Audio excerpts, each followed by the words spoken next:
You are listening to the Blueprints Brocast with Jay Cruz and Austyn Tokar.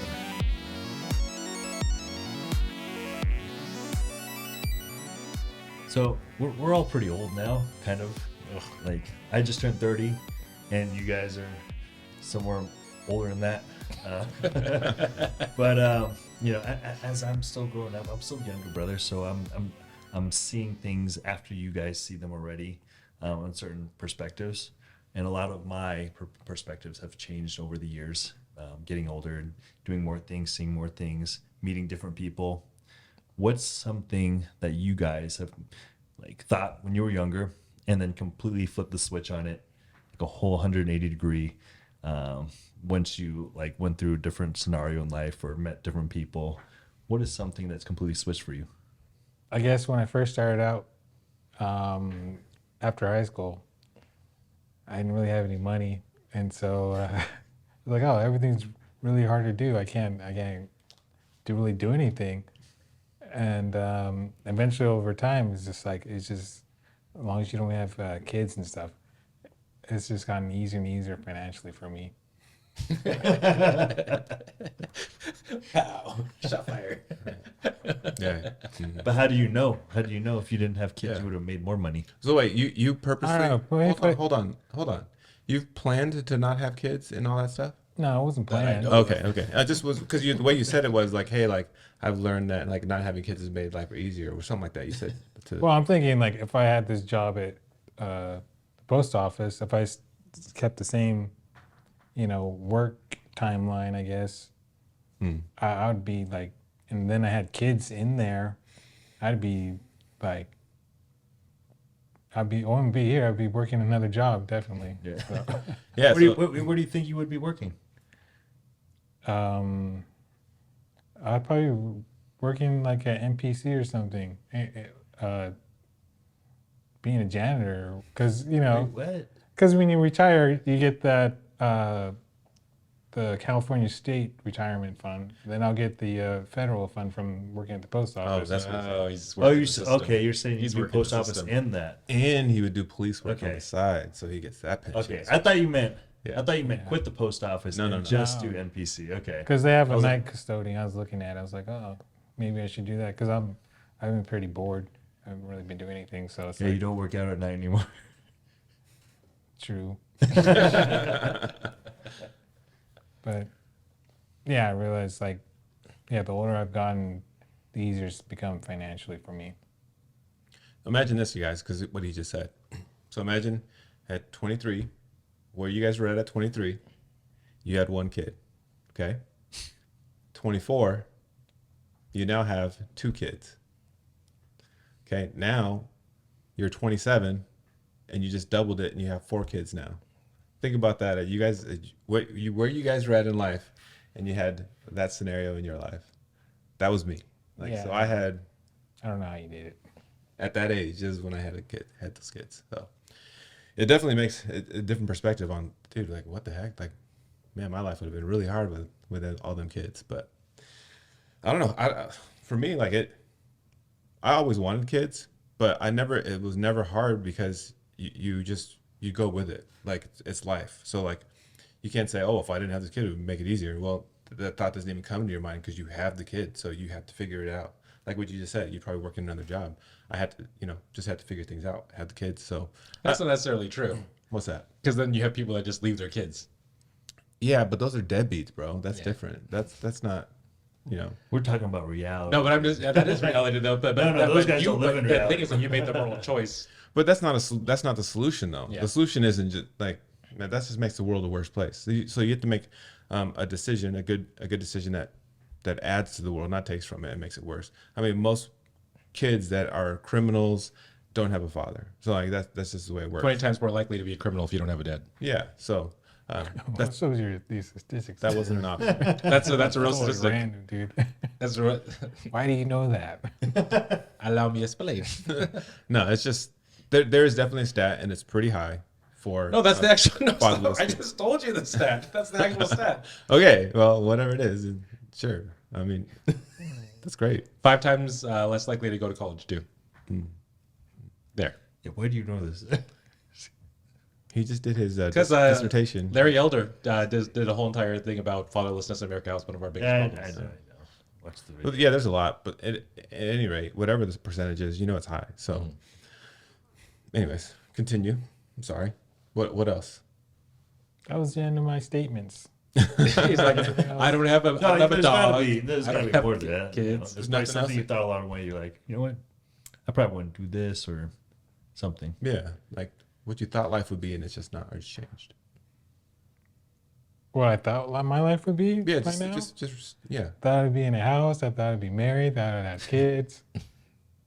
Just a regular old average human being, But, that didn't happen. So here I am. But why not though? Like, so what in your decision making? Social skills. Social skills? Yeah. Okay.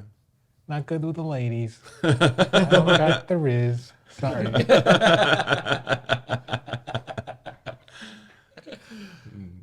Couldn't. Now, do you think video games have played into that, in your perspective? No, because there's a lot of gamer chicks out there. So, Find myself a I good gotta get a e-girl. gamer. it's like, yeah, even if I met a gamer chick, it still wouldn't even. I'm saying the socialization process. So you're spending time playing games where you could be out meeting people, talking to people, and keep practicing talking to people and build up that social intuitivity. Intuition. Sounds good. Oh, you always be. I don't think there's a podcast that goes by that you don't make up a word. Hey, but it works. It works. Everybody knows Don't what you're tell talking about. anyone. Yeah, we know. What You you're just talking don't say anything. Just play it off. Just play it off. No, I think even if I went to like one of those speed dating things every single day, I don't think it would get any better. Yeah, but that doesn't give you time Like- to talk to people though. Speed dating. Oh yeah, that does. It's great. I've never done it, so I don't know. I just watched what's that movie? Hitch. Hitch. Yeah, Hitch. Yeah, you get to hang out with 14 different people. You have to buy any of them dinner. It's the best. Well, it's like those it's like an elevator pitch. Those speed dating games. Like I can't get anyone interested in elevators. That's what I'm trying to say. Like if I met a girl, she wouldn't be really interested in me longer than 2 weeks, maybe 2-3 weeks. But what if it's like a slow built up thing? You work with them or something because Yeah, that's what happened. That's what I said. He has to find somebody in the workplace. Oh, okay. I went out with a girl in a workplace for like 2-3 weeks, and twice I'd done that, and then nothing. She's like, oh, I'm seeing someone else or something like that, and that was that. So Sounds like we got a project on our hands. no, you don't. Sounds Yeah. we'll hit you up. Go to the local Waco bars. Have you read my book? No, but if it's not a problem you think needs to be fixed, if you're fine, then it's fine. But if you're not, then I think that's what brothers are for. If we could be wingmen. Yeah. I don't know. Me and Austin could be wingmen. You'd still be. You had kids. You've been out of the You didn't game. even know how to be in the bar seat. Yeah, you've been out of the Yeah, game for dude. 30 years. Hey, I'll find you somebody actually that you want to be with. They'll find somebody that like is a nice girlfriend. I'll Are you find looking- you someone that you want to be with for a long time. Are you looking for Miss Right or for Miss Right now? All right, enough about me. Let's hear about more of you guys. Go reverse order. Reverse order. So We'll come back to that. Go, Joe. We'll have a whole nother podcast just on that. For me, like, I don't know. Like, I don't think that where I'm at right now obviously isn't where I thought that I would be. I thought that, like, I always had these dreams and thoughts that, oh, we're all in the same city and we're doing something together. Specifically, like, all of us siblings, we all have super good talents, gifts that we could, have a business with, and do business together, or even just like, just live around each other. And like how it was when we were younger, like I see our aunts and uncles, and they're all scattered about. It's super hard to get just a family reunion going. I just thought that we would all be like closer. Like we're close. Like it's not like, oh, like it's awkward when we're hanging out, because there's never a moment that skips with us. But I just think in just general, like I imagine at this point, oh, I'd be hanging out with you guys as, you guys as kids, but you guys are holding out. And then Allison has Reese super late, and he just like he's super awkward around me. So like, because I don't see him that often. You know, he was in Germany for however long. So, I thought that we would be more. I don't know. I thought all of us would never leave Monterey really, but that imploded very quickly. But also like I thought, oh, like if I just have a lot of money, life would be better. Man, money, like man, having stuff. I got to the point where like stuff is just stuff. Like it doesn't matter. Like if you can't live and be happy and whatever else, if you can't have the things that you really want in life in terms of just everyday, like stress free.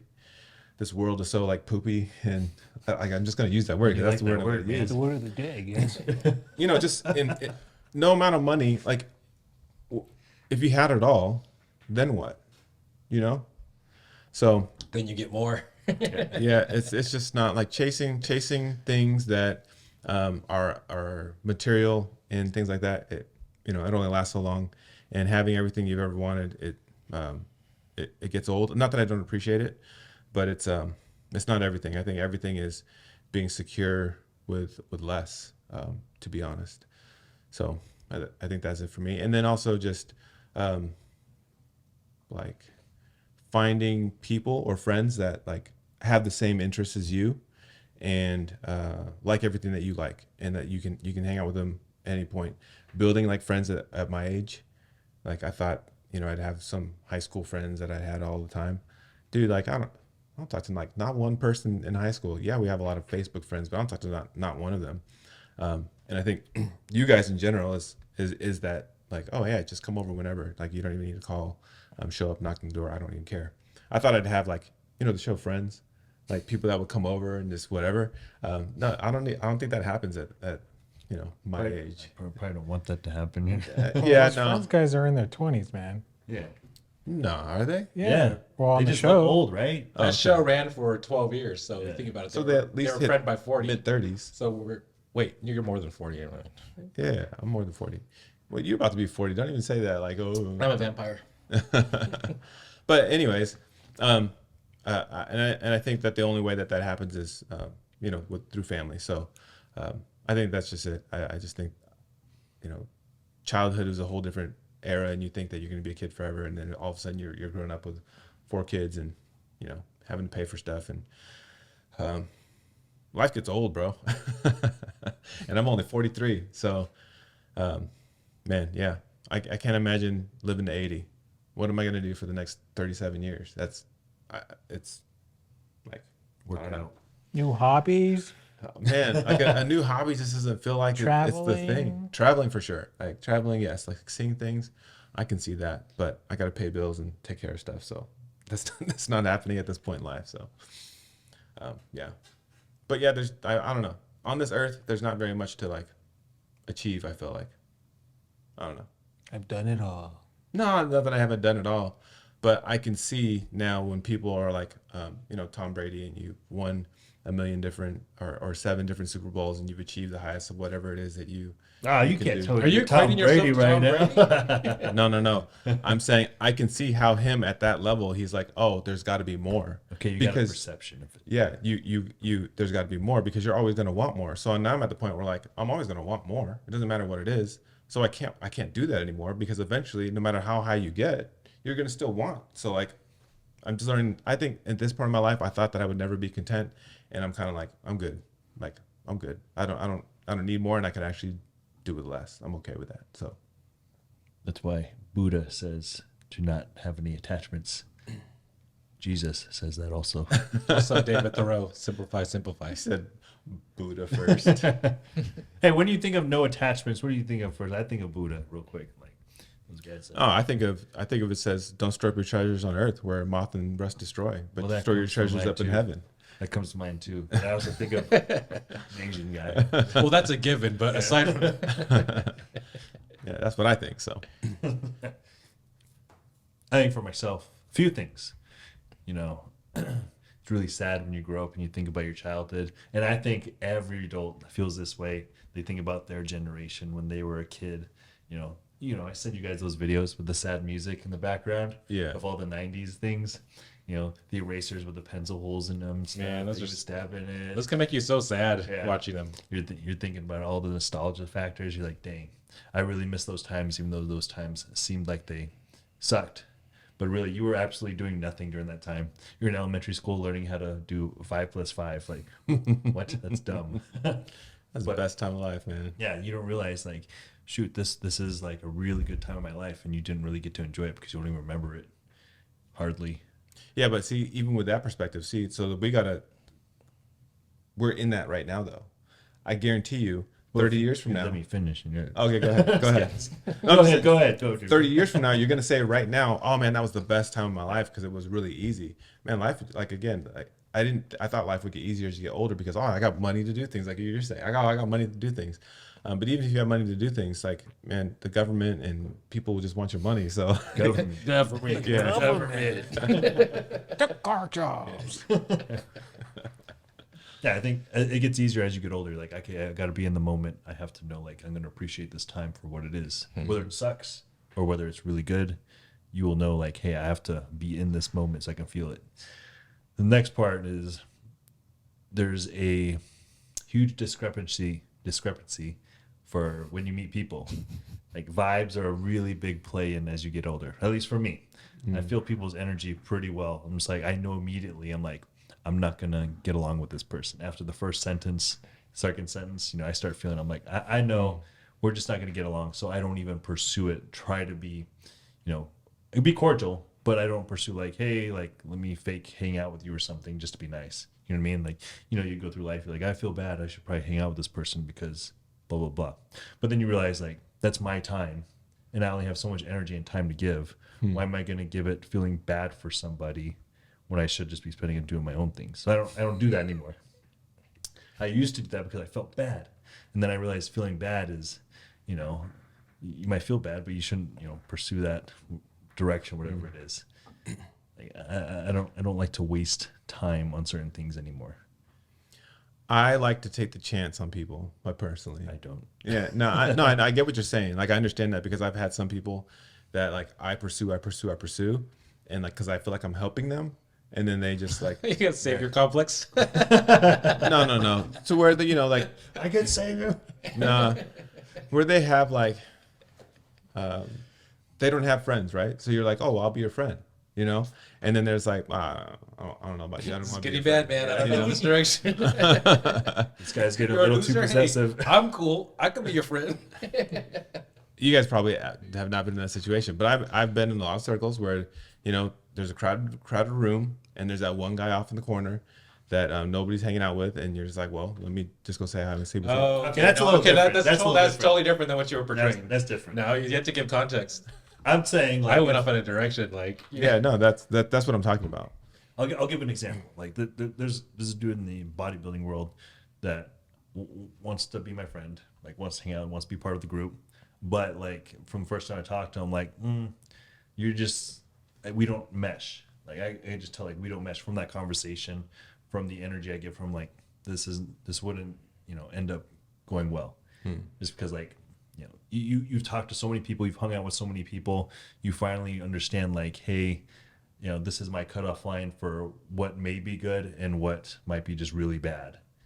There's just a certain feel you get from people when you've dealt with so many different people. And in my line of work, you deal with a lot of people. You have a lot of conversations, and a lot of long-term relationships in that.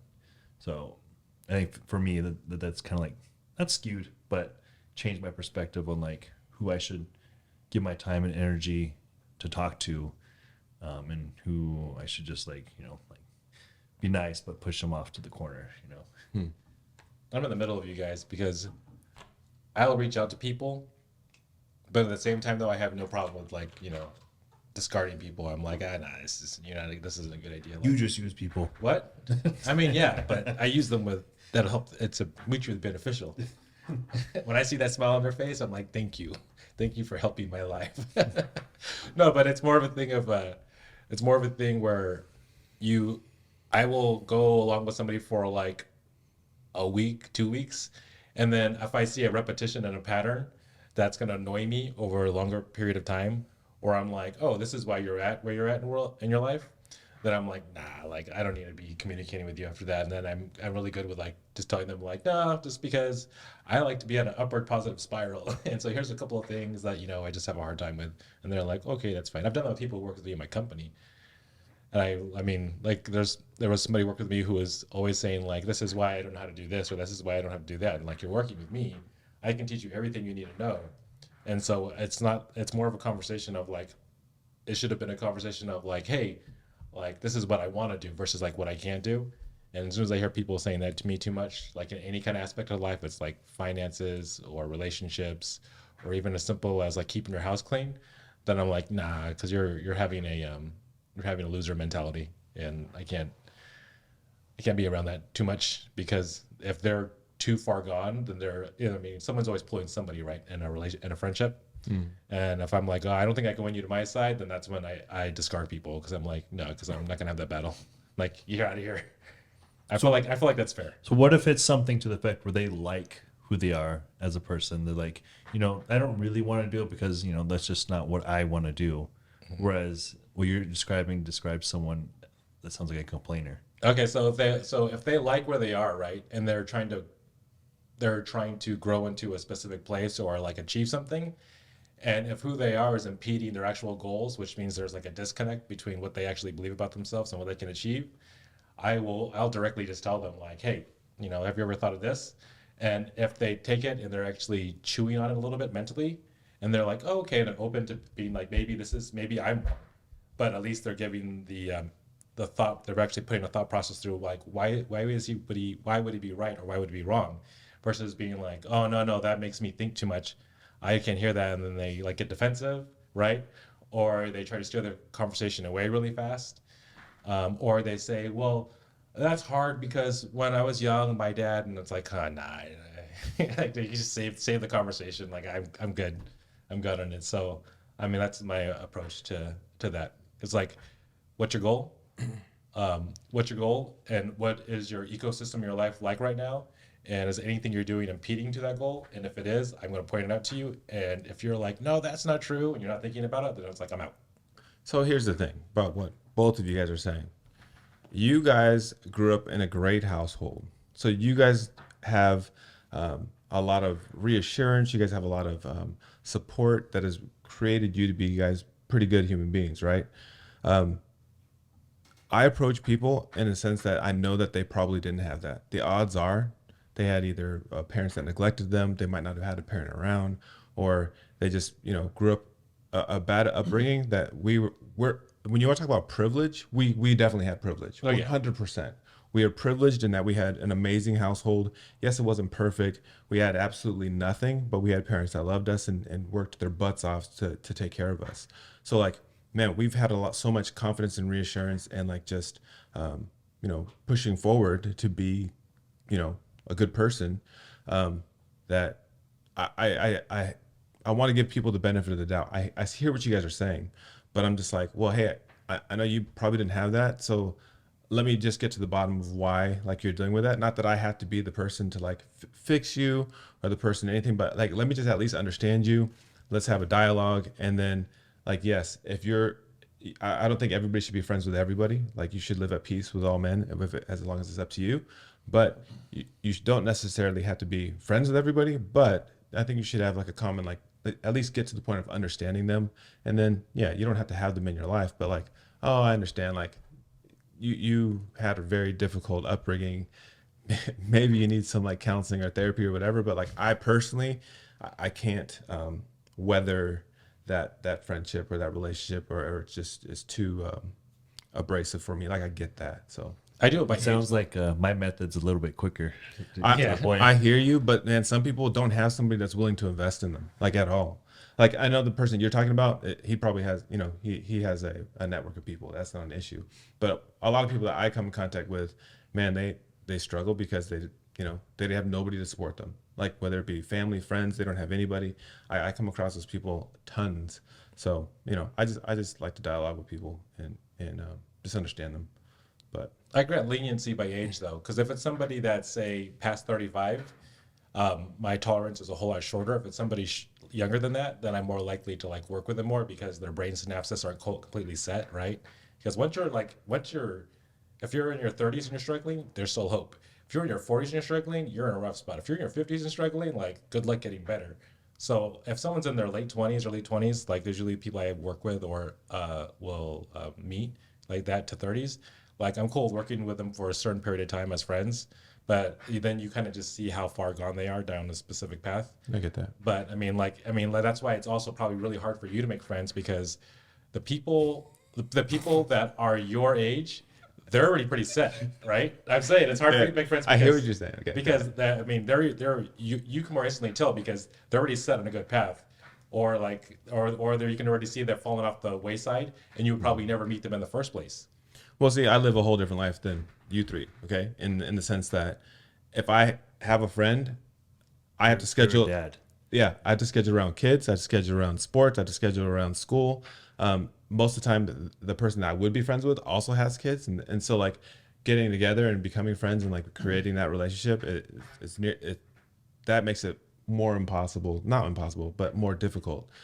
So yeah, that's partially why. But then also like there's history with like, man, I have my own family to deal with. Like I don't have another I can't deal with a whole other family. I can deal if it's just me. I can deal with another person. But like, you know, I do think this is how this is determined by how your life went, though, because you established a family very quickly, right? Yeah. You got married, and when did you get married? What age? 21. 22. Dang. 22.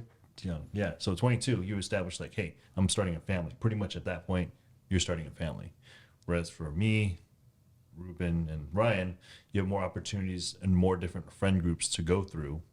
So opportunities to meet more people, essentially. And I've been through many, many friend groups. Not bad, but just like either moving away or just like, you know, doing different things in life. You start separating friend groups, and you just know like what type of people you are more invested in than others. Like there's going to be a certain feel you get after, you know, dealing with so many different people. So with you, it's like less people to deal with. You have now you're like, okay, you know, I'm going to come at a different perspective than someone who's talking to multiple people. You're invested from like a fatherly perspective. Yeah, but you guys were in a lot of different like singles, like groups and places where you meet single people. I've always been around a ton of people, whether it be at church or at work. I'm always around a lot of people, so it's just a different world of types of people. So like I have a lot of friend groups and friends, but it's not the same, man. It's not the same as just like, well, one like you guys. Like I said, like family, where they can just come over and you have that friend. But you know, you watch the movies and there's that friend in their family that always come over and they do family stuff together all the time, just like that. Steve Urkel? No, not Steve Urkel. What's a friend of what? like if you, there's like like Fez. Like there's just like a whole family of people that they're two families that always get together and they always do things together. Like oh, you mean like us and with Susie and Joel. Oh, they like the Garys. The Gears, yeah. oh, like kind of like that, I suppose. Yeah. Well, probably closer to that. Yeah, but closer than that, Yeah. though. Something closer than that. Like when you see, and maybe that's my issue, is I'm looking at these movies and TV shows like, oh, that's possible. But I've actually never known anybody like that either, though. I've never known anybody with that. Now that I think about it, I haven't. I do, but they're little clubs and they're fake friends. That, in my opinion. But, anyways, yeah. I can't think of any. At least in our life. I know other friend groups have them. They don't exist. They probably exist, but I think it's something that's cultivated at a lot younger age. And I've moved a ton, so like I blame myself. Every time I've built a core group of friends, I've moved. So that's on me. So it's whatever at this point. That's my choice. Yeah. How do you weed out people? How do I weed out people? I just wait for them to do something that I don't like, and that's it. Do you let them know like, yeah, I didn't like that, or you just like I just stop talking to them. Then you ghost them. Yeah, but I haven't really met anyone that I stopped talking to. Like Like- everybody at my work, we're good. Except for this was one guy that I just can't talk to him because he smells like really bad. So it's like I just try to avoid him. He's probably cool and everything, but I just can't. No one can stand the smell of that guy. But has anybody told him, like, have HR talk to him or something? HR? do you You say say just to go him? up to the. I'm pretty sure people talk about him when they think that he's not there that he probably knows or knows by now. No, I mean, like- you guys can tell when he's not there. Yeah. I mean, they do this. He's a clerk, and so they do this thing where they got to throw packages in the morning, and so he's with a group with other like 4 other like then they're ladies too, and so they gossip and they just talk about what their day was like. So Have you ever just said, hey, such and such, like, or do you guys do like Secret Santa and then someone Secret Santa like come on, deodorant? Soap. I'm being serious. No, like, the office somebody, it's too big for that. but somebody needs to at least tell the them. stench is too big, or like the situation's too big. The situation is too big. No, it's just The stench. It's But he's like- so sticky it can't be handled. You mean? What are you saying? he's been there longer than I have, so how do you not know? I mean, when I first started, there was one guy. He stank like 2 of them actually. You're working a stinky place, man. Well, these people, some of them are just straight up slobs. They like never wash. This guy, he never washed his uniform. I'm assuming, or he drank a lot, and that's the It's coming out of his alcohol pores. was coming out of his pores Oh, or man. whatever. But he eventually he didn't smell anymore, and Well, good for him. we play basketball with him. I play basketball. And Somebody probably told him. Someone told him, bro. Oh wait, I played basketball with your. Wait, which one is it? no one's gonna see it. It's No, don't do that. You never know. It'll be on the What internet is it forever. like? No. It'll be on the internet forever. Does he looks smoke? like a man. He looks like a man. Oh, Yeah, but you can't assume people will figure it out eventually, because Yeah. some people go their whole lives like, I wish somebody would have told me. Yeah, on their deathbed. No, Feeling this guy stinky? smells like you know how someone hasn't taken a shower and they got BO smell. that dirt underneath like their fat, whatever that is. That Oh yeah. curd, I would call it curd, I guess, cheese curd smell. That's what he smells like. It's just like, Dang. how do you not know that? How do you not know for over a They might decade? have been raised in a family. It just happens to be a little dirtier than others. And so he's like, that's kind of normal. Yeah, he didn't grow up in a privileged family that his parents cared about him and gave him the That had showers in the house. How do you not know you're stinky? Stinky? It's like, I mean, I know when I smell.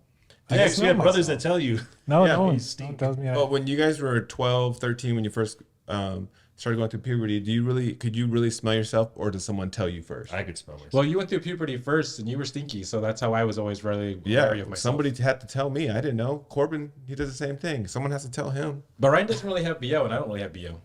Nah, I got BO. Do you have BO? I don't because Well, I I can- shower all the time and I wear deodorant. So you'll never smell me because I take care of it. But then I didn't know. Like I was 12 years old. Like what was I supposed to do? That's to be really bad for me. I have to like be really not showering. Then I just smell like sourdough bread. It smells good actually. I smell like jasmine rice. Cooked jasmine rice. That's what I smell like. So jasmine rice. I don't even know what jasmine rice. Put a little smells. green onions underneath his armpit. He has a whole meal.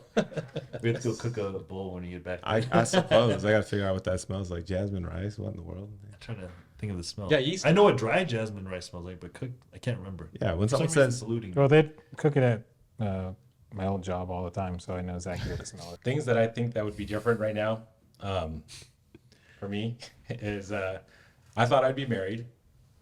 I thought I'd have a home in East Garrison, in Marina. I thought I would have 2 kids by now. And then all that went out the window. And then after that went out the window, I spent a ton of money. And then after that, you're talking about Larry Wheels money or like like, nah, like I wasn't on OnlyFans.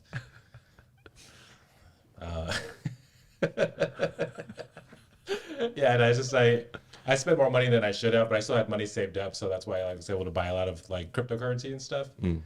But like from that whole experience, one of the things that I learned was, like the Patriot, stay the course, right? So the problem is that it's one of the principles that I learned after that whole experience was that you can't make your partner the focus. You always have to be the focus, and out of your focus, then you build your life with them, right? So in other words, buying a home and the financial stability didn't have any meaning after I was out of that relationship. I was in that relationship for 6 years, right? So that's how I had my whole mentality built. And then after that was gone, I didn't care about any of that stuff. I was like, well, I had a specific vision for what I wanted. And now that that's not here anymore, I really don't care. Um, and so from that, what I learned was that you have to have the vision by yourself, and then you invite people into the vision. Because when those people mess up or they disappear, then you just don't care anymore. Like how old people, sometimes you have to care about life in and of itself, but then also like love your wife. And that's why you have older people that like die immediately, which is like kind of a romantic, right? It's sad though at the same time. But also like, you know, they have to have also the will to like live for their kids after, right? And also there's people in the community that they may be invested in that also may need them and need to see them. So it's kind of like keeping the main thing the main thing. Like, you know, you're supposed to be here to be salt and light to the world, and you can't do that if you're also not preserving your own sanity and also your core values in life. And so if had I done that and had I learned that lesson at the time, I would be financially like I'd be buying that house across the street like right now. I would have never spent as much money as I did, and then the 2020 would have not hit me as hard, and I would have kept on my cryptocurrency, and I'd have like a whole, you know, $500,000 more right now than I would have had because I would have had more money saved up. And so that's probably one of the biggest things is that you know, decide what's important to you, and then don't let emotional circumstances make you change where you're at, because emotions come and go, but the virtues that you settle in your life, those always stay with you. And in the end, when you lose, your virtues are actually like an extension of your character, right? And so once you lose your virtues or your character, then you have nothing left. That's like one thing that Dad said to me when I was a kid, like all you have in your life is your character, and that's it. And after that's gone, then you're nothing. And you know, you hear those kind of statements, and you have a good understanding of what those means from watching movies. You know, and like that's usually our best reference for a lot of stuff like that. That's so abstract that we haven't experienced our own lives. But once all that stuff happened to me, and like, you know, in hindsight, it's 2020, I was like, oh, that's what he meant by like never lose my character, and faltering in that way. And so that's one of the things now is that I've put a whole lot more meaning, say, like even into my business, because the money, like you said, money, it doesn't matter. Like I've had a ton of money, and my life didn't change. The only thing that changed when I had a ton of money is like you, me, and Faith would go out and eat more back then. Remember, we were eating out all the time back then. But aside from that, me and Ryan still play video games. I still just went for hikes. I still spent time with Coda, and nothing else changed. And those are my core values. It's like hanging out with Austin and Faith, hanging out with Ryan, spending time with my dog. And then one of the things that changed was also just spending more time with everybody else that wasn't as easily accessible. So Stacia, you guys were further away, so I would just go when everybody else went. Or like, you know, I frequented Reno the most out of everybody, right? One, because of my time is more flexible because of my owning my own business, but also just because I was like, you know, mom and dad are only gonna be around so long, and so like, you know, I want to make sure that I'm spending as much time as I can up there. And so those are like core value things. And so even though they changed, and I love going up to the Tahoe house, the core value dictates what I do now, where I'm like, okay, I'm gonna make sure I take the time to spend coming here, and even like being willing to help mom and dad move in Birmingham. It's not dictated by the money, it's dictated by what I value, which is like spending time with my parents while I still have them. So that just like sucks too, because I think if I would have had that down and mastered, I would have been married like even before I had my long relationship, because having those tenets would have made me be more decisive in who I chose before I was in the longer relationship too. So I probably would have had a better, I would have been more focused. I wouldn't have been as so broad in who I would accept in my life and who I would date. And so like, I mean, if I think about how much time I've spent dating and how big of a waste of my life that's been, and how much more I could have accomplished if I would have just got married earlier on, it'd be stupid about how much more I could have accomplished outside of the things I've already done. So that's like one of those things. If you're going to get married, you said it earlier, if you're going to get married, find a really good partner and then secure the bag, because they're in your corner and they're there supporting you. And you just make sure they're of a stable mind, so that way when things do go bad, you don't have to go to the place where I went, where you had to figure out who you are by your own. Like your partner will hopefully never put you in that place, because they're centered in a system of beliefs that even in the darkest days keep them where they're at. And that's why my relationship went bad, was because I had somebody who wasn't centered.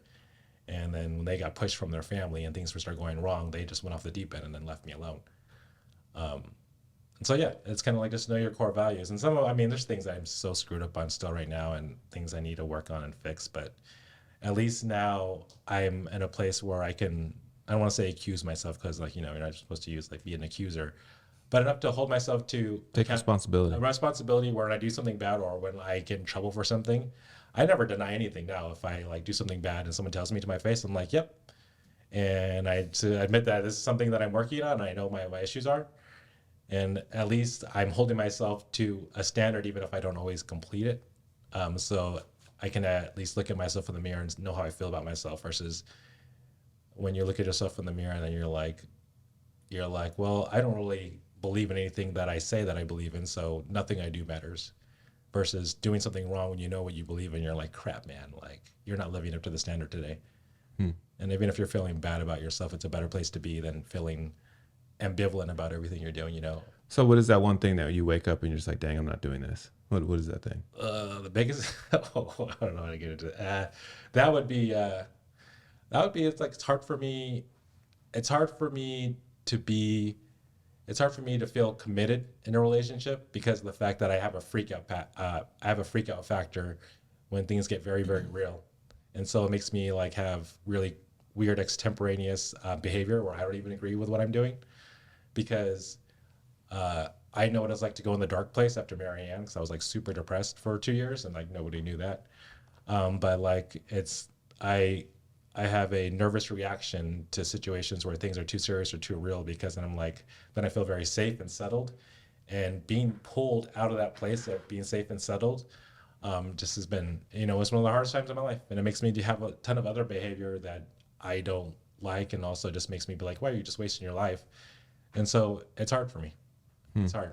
But one of the biggest things I've found is that even if my path to achieving what I want isn't the best, I know that duration of time with a person that I'm with is one of my biggest safety factors.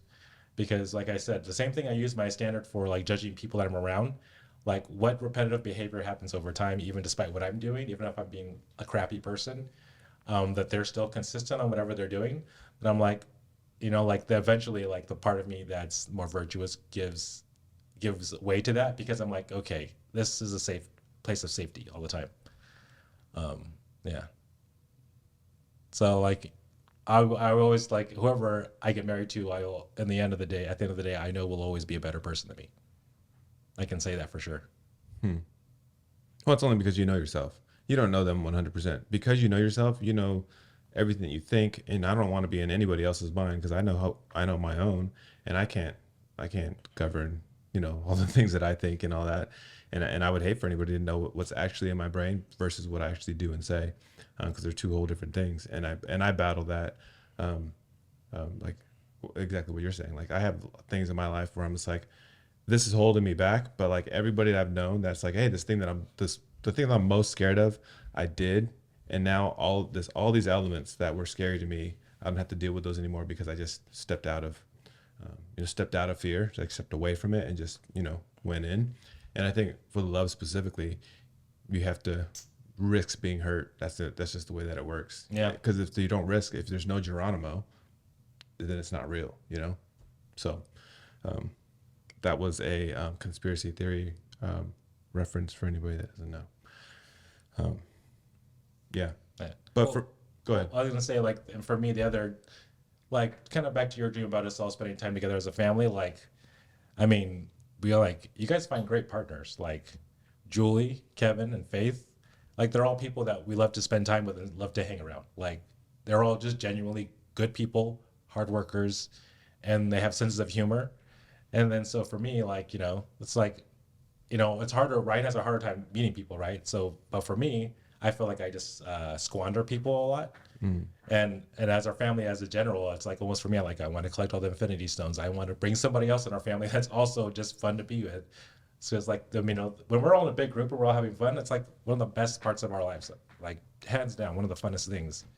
Even like, out looking at the eclipse, it's just like seeing everybody there just having a good time and just a group of people that care about each other and have fun with each other. Like that's what it's about. Yeah. And I feel like I've in our family been a detriment because I've brought people in like that I've dated that have been really great people. And some of them were post Marianne, and so I took them for granted, like immensely took them for granted. And And like that was one of the process orientations where I had to have, where I'm like, hey, like, you know, Taylor Swift, you're the problem. Hey, it's me. You know, it's me and I'm the problem. And so that's something that I've tried to slowly curve. And like, and I think in perspective for like me having all my riz, right? Like if Ryan was put in a situation with a good person, like it'd be easy. Like he'd get married, because Ryan is a duration person. You spend more time with him, you can see his value. Me, I'm very good at presenting my value, even things that I'm not valuable at. Sometimes I'm conning people. But with Ryan, everything there is authentic, but you just have to be there long enough to see the value. You mean you're a gaslighter? What? No, I gaslight people in a different way, but not actually about who I am. But like it's one of the it's one of the different things between me and Ryan, is that Ryan is genuinely a good guy that just has a harder time talking to people, whereas me, like I'm a good guy that does bad things at times, that can talk to too many people. And so that's why for me, I like always say, like, if Ryan could find somebody that will date him long enough, he's gonna be married like that. No, whenever I think of if I think of Ryan and I think of someone that he should be with, it's the Up girl. You know, in that movie where she just like is just telling him like, hey, we're just gonna go do this thing, and you're gonna come along, and you're gonna blah blah. You gotta promise me you're gonna do it. Cross your heart right now. And he's just like, oh, okay, I guess I'm gonna do the thing. Wait, Up the Bloom Bloom movie where she was just telling him everything, like, this is what we're gonna do. Oh yeah, that's kind of that's what he needs. Yeah. And the thing is, like, it's not his fault though, but girls, they like to have conversations. And so like if you're slow at speaking, especially today, people don't have they don't have the time. They don't have time. But they should take the time. But they just want to have like heck of long conversations, and they want to talk about all the randomness. And you could just need to find someone that just loves to talk your head off, and you're just like listening, like, yeah, you know. But would you actually like that if a girl was always talking at you? Although he's my roommate, But so see, he's used to being around me, here's the so thing, I think though. he'd be fine. Here's the thing though, he genuinely doesn't act interested. He might be interested, but he's like, yeah, like, you know, but I'm sure he is. Ryan's but like, he doesn't have I'm it on him. amused. Yeah, he doesn't. This is okay. Yeah, that's what I'm saying. He needs a girl like that. That's just like, it's just like, oh, you're cool. I'm just gonna hang out with you, and you have no choice. Like, that's it. So the next Brocast is going to be strategizing. Strategizing. Yeah, we'll do strategizing. Yeah, but that's pretty much it. Aside from that, like if like the original plan had fallen through, then I wouldn't change anything in my life. I would say that's the only reason why my life has gone the way that I felt like it should have.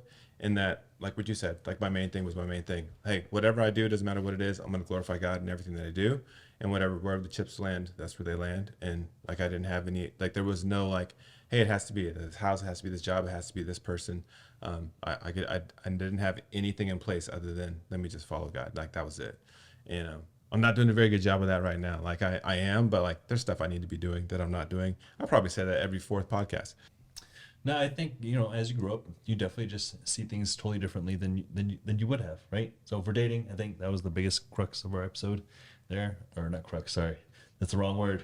Theme of our episode was like in relationships, whether it be romantically or... Just throwing out words, bro. I should have kept going with it, and people have been like, oh yeah, crux, yeah.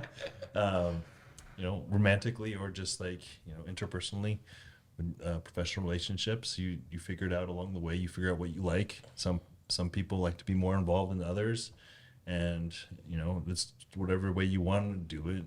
That's totally fine. But Yeah, I think that the main thing, like what you said, value people and value your time and spend it wisely, because we don't have a whole lot of time with people. I had a friend pastor that just passed away, and his memorial was today. It's just people that you think that would be around forever, and then all of a sudden they're gone. So, man, if you guys have people out there that you guys care about, spend the time, and make time. I think that's it.